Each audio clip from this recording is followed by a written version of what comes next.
Hello, interwebs. This is Nerd Stitcher. I'm Red Herring, and I'm coming back to you for my project of X-Men Rogue from the 90's.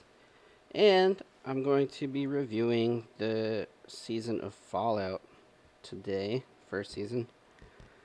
Um, there's definitely going to be some spoilers in the review. My overall feeling on it was mostly positive. But I can definitely see the problems with it, and I can see this going one of two ways. So I think in the future, if the next season, if it gets one, it'll either get better or it'll get worse. I don't think it'll stay about the same. Uh, so I'm gonna jump into spoilers now. Um, so I've seen a lot of different reviews out there. Um, I think I kind of align mostly with the critical drinker on the show. Um, so a lot of people complained about the whole communist part of it. Now, it's true that they downplayed China's involvement with the bombs falling in the show. And I think that's clearly to try to market the show to China because Hollywood likes to kiss China's butt. That's nothing new, and it's not surprising at all. Um, but I want to give an alternative take to what most people had on the whole, um, they're downplaying communism and they're like shilling for communism stuff. It may be that that's true. It may be that those people are correct. I certainly wouldn't put it past them. But my original thought was kind of like critical drinkers, which is that Um, what if we take her at face value and she's not actually communist? What if the characters that were saying that these are communist meetings are misinformed on that they don't, that they're not actually meetings of communists? And I just think of in today's politics how you can have a meeting of people that don't like The Last Jedi, and you'll have people on the left saying, "Oh, that's a meeting of far right Nazi white supremacists," right?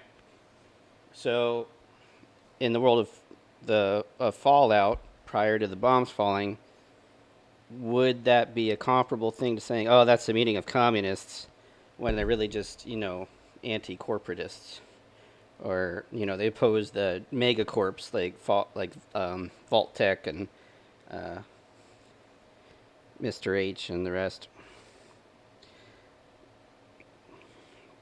One interesting thing that I am actually curious about is how I'm so terrible with names, how the antagonist girl that kidnapped the father, like, how did she live so long? Because it seems like they're saying that, I'm guessing she was cryogenically frozen up until the NCR formed, and then she was let out, and then was living in the NCR, and then the bomb fell, and then she became the raider that she is today. Um, I also agree that uh, with Mahler and the others that stated that her character got so messed up, and so where I think it really went off the rails is the last episode, maybe the last two episodes. I forget exactly what the breakdown was episode per episode since it was like a binging thing. Um, but the last episode, basically, I'm going to just say it's the last episode. It might have been the last two.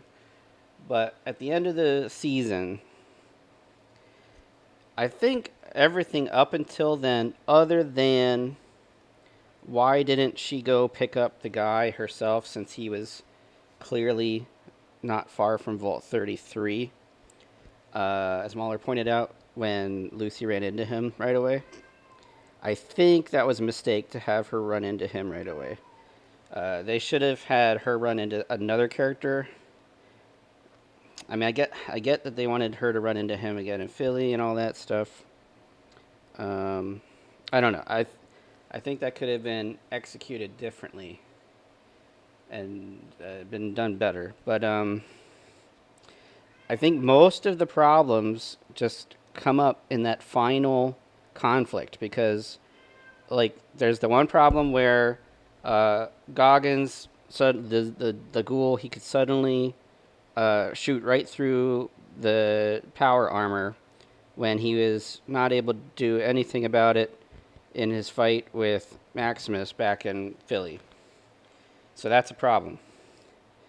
Um, the other problem is, why did she attack the vault when she actually loved Lucy's mom and was trying to protect Lucy and stuff? Why would she let one of her raiders basically take advantage of her, have sex with her, and then try to kill her? Um, and all of those problems come up right in the last episode, right at the end. So, um, yeah, my take on it pretty much is whoever wrote the ending of the show, the ending of the season, needs to be fired if the show is going to succeed, because they don't know what they're doing. I think that the setup was fine. I thought that the intrigue with Vault 32, Vault 31, that was good. And another thing with that that people complain about is like, oh, well, then when you finally get to the Vault 31 reveal, it's a big letdown because the Robo-Brain's like this tiny incompetent thing. And yeah, I agree with that. Like, I can see where that is a problem. And again, that comes pretty much in that last episode or two.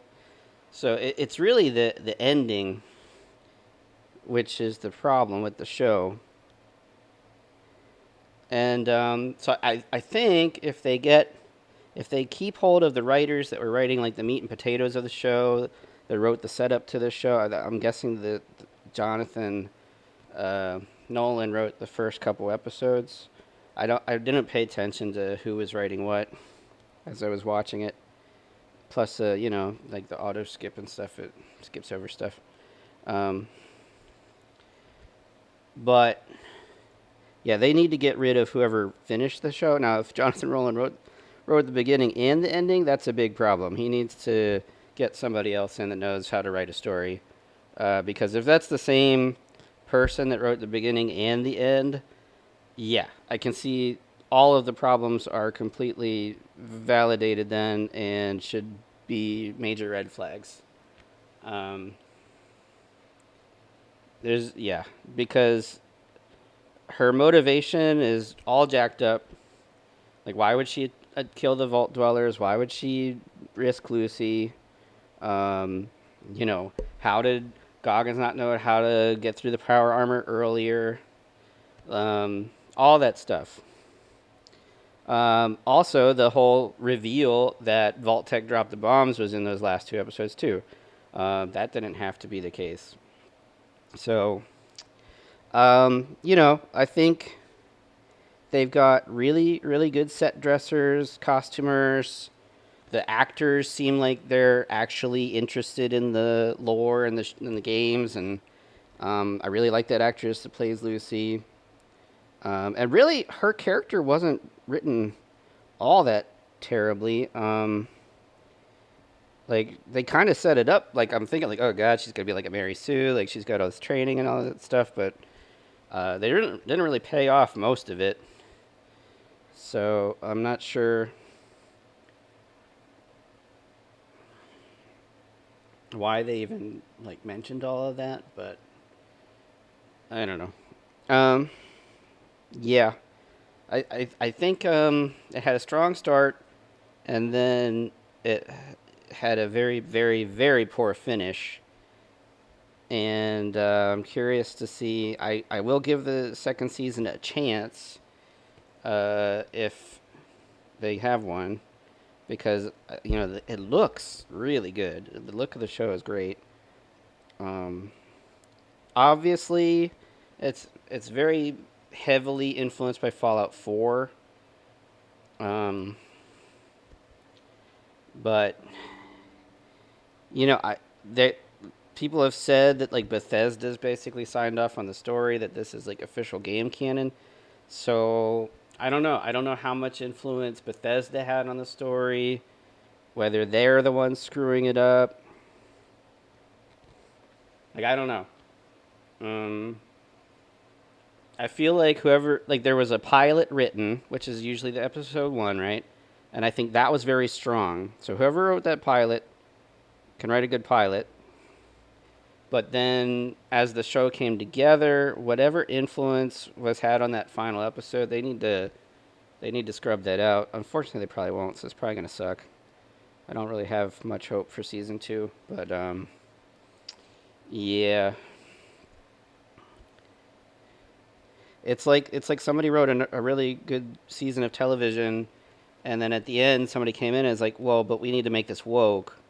So the white guy has to be evil, and this other girl has to be the good guy, even though they were setting her up as some kind of cult leader, and which never panned out.